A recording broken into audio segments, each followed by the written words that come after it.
What's going on, Celtics? This is Ray White again, continuing to give you some advice, stories, and tips that will help guide you on your career towards your college and career journey. And I hope you got some value in the previous episodes as we talked about how to prepare yourself mentally, financially, as well as packaging your story, and even some pitfalls to look out for when you're preparing for college as well. And now we have to transition to talk about how to get ready for your career. Because yes, you may be going to college and it's going to be an amazing 4 years, but one day you're going to have to graduate.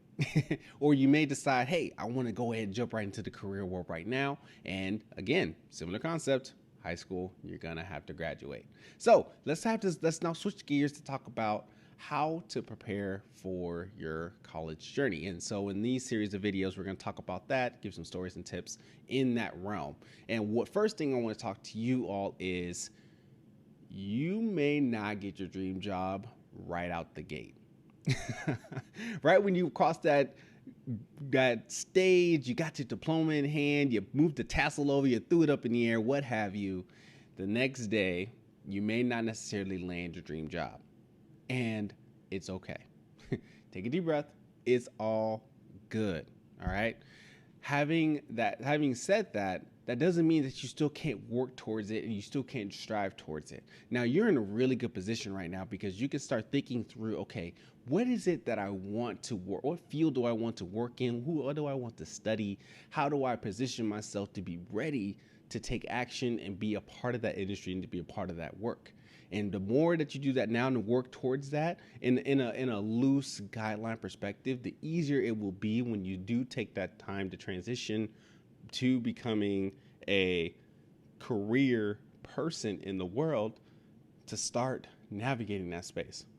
For me, I kind of had that. Now in college, I kind of had that a little bit. I did take some college prep or career prep courses where, you write resumes and cover letters or whatnot, start looking into different industries to see what is it out there that I'm interested in.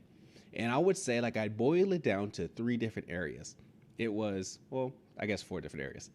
Athletics, ministry, education, and nonprofit business. Those were the 4 areas where I felt like, hey, I feel like I am excited to step into those spaces and make an impact in some way, shape, or form.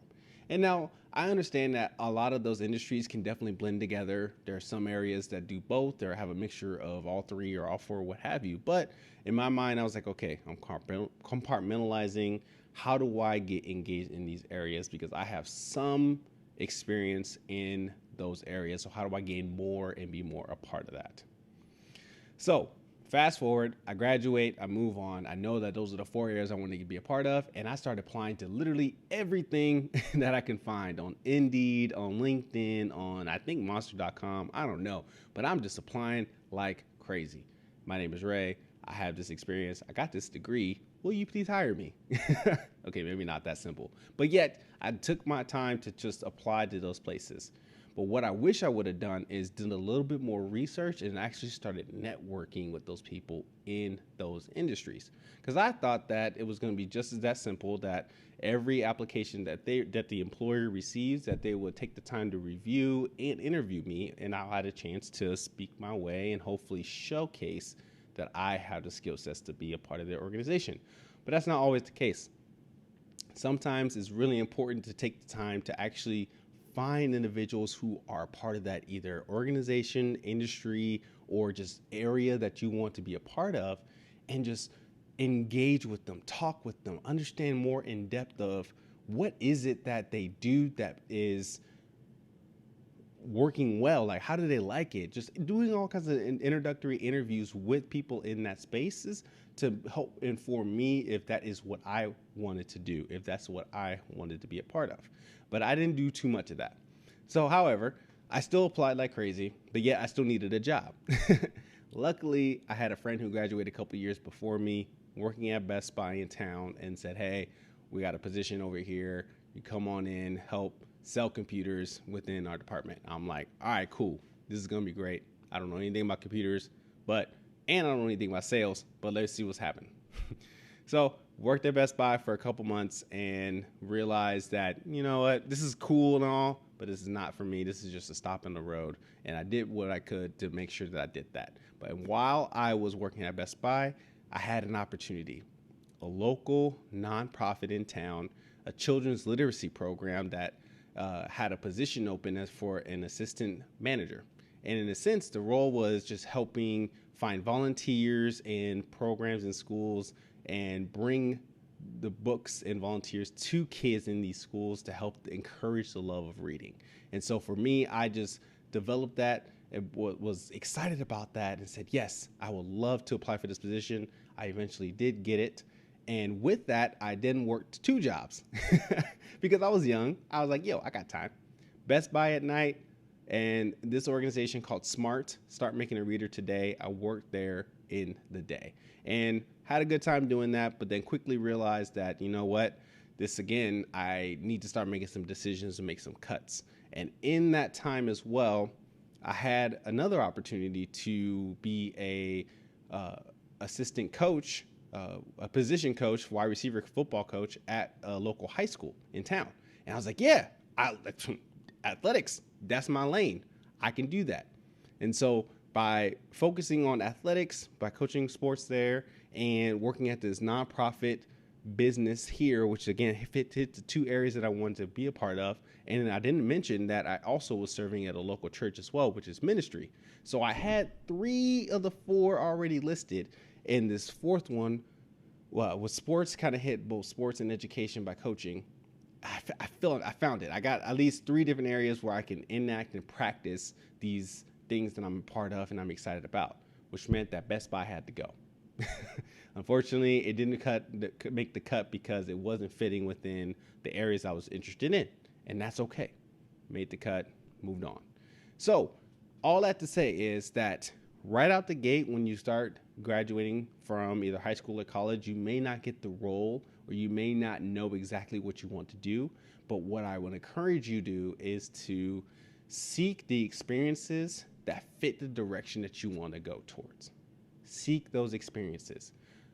Define what those look like, and then be able to start asking questions by finding the people or getting your foot in the door with some of those areas, just to say, okay, is this a spot where I can see myself growing and developing in it?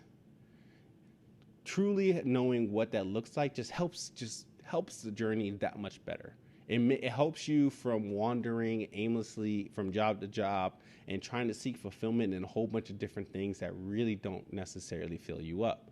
However, if you decide today, what are the 3 to 4 areas that I'm like, hey, at least I have some interest in these areas.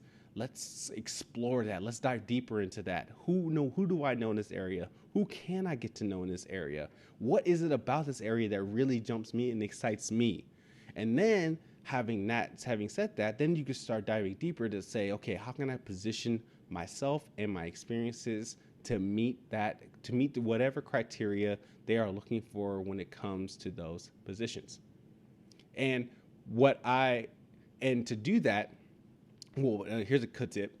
Look at job descriptions of those areas that you are interested in, because that literally truly tells you the type of people and the type of problems that they want their people to help solve. And so if you find an area where you're like, you know what, I'm interested in becoming athletic director, go search what does it take to be an athletic director? What responsibilities do they have? What objectives are they looking to meet? What are some of the education requirements that's needed as well? And then that way you can then start, okay, do I have this? Do I not have this? Do I have more? Where can I get more of that experience? And then what's a good tip too is to talk to the people who work in that space, whether in that particular organization or people who have that same title, and just get their experience as well of, hey, how did you get to this position? What are some of the things that you advise me to do if I would look to be a part of this role? And that way, it just helps set you up in that season where you're not in your dream job yet, or you're not in the industry that you thought you were going to be. You're in a position that's kind of an in-between a role or in-between job, but yet you're still actively working towards what you are wanting to be a part of. So what I want you to do, call to action here, is to find those areas, 2 to 3 or 3 to 4, no more than 5, but find the areas or industries that you are truly interested in. Start looking at job descriptions of those people in those industries or in those roles, and then even start. And the bonus tip is to reach out to those individuals who have a similar title or those who are in the similar role or similar space that you want to be a part of. So here's my final thought for you. Okay, listen to this closely. Any job that you do, you should do it to the best of your abilities. Even those positions or even those jobs where it seems like you don't even like the job, you still need to produce high quality work ethic and work effort every day, day in and day out, until it's time for you to go. Okay. I would say this because we can easily look at something and downplay it. We can look at it and be like, man, that job ain't for me. Man, why they got me doing that kind of work? Man, I'm above that. I'm higher than that. That gotta practice humility. You gotta practice humility. And you also gotta have the long game perspective, knowing that what you do today will set you up for tomorrow. I said in the previous episode, what you sow today will reap benefits for you tomorrow. So if you are putting in good work today, it's going to bode well for you tomorrow in a new role and new position. And even if you make interactions with someone today in a positive way, they're going to remember that. And you could probably see that come up in a future role down the road if you see them again in a different work context. That exactly happened to me. I worked at Best Buy. Even though I knew Best Buy wasn't for me, that still didn't mean that I slacked off or blew off the organization. I did my best. I did my work. And when it was time for me to go, I respectfully put in my 2 weeks notice. I made good connections and moved on. And then a couple years later, 3 or 4 years later, when I moved to Salem Health, working in healthcare IT, I saw the same people in leadership in those spaces. They remembered me. They said, yo, you worked at Best Buy, right? Okay, great. Welcome to the team. And it just created a more welcoming environment because there were people that I recognized and that saw me in a previous context, and I did well there. Even though it wasn't in my lane, I still did well there. And they saw me in this new space, and we were able to work together and work well together right off the bat. So every experience has a significance, everyone. Guys, I'm telling you, every experience has a significance. Where you are today it has so much wealth and knowledge and lessons in it, as well as can set you up for success down the road. So don't waste it. Don't squander it. Don't blow things off. Be the best person, be the best school student or employer that you can be, because those quality and characteristics that you're learning today for yourself is going to show up later in a greater way, as well as the relationships and connections that you make today will show up well for you down the road as well. And you want to have a great story to tell. You want things to look excellent. You want people to remember you as someone who had great work ethic, who was well-mannered, who was well put together, mature in their approach, and at least was willing to learn and willing to grow as well. And that will help set you up well for future opportunities down the road. So there it is, odd jobs that I've had and the lessons that I've learned within it. I hope that provided some value for you as you are taking that next step into stepping into your career path as well.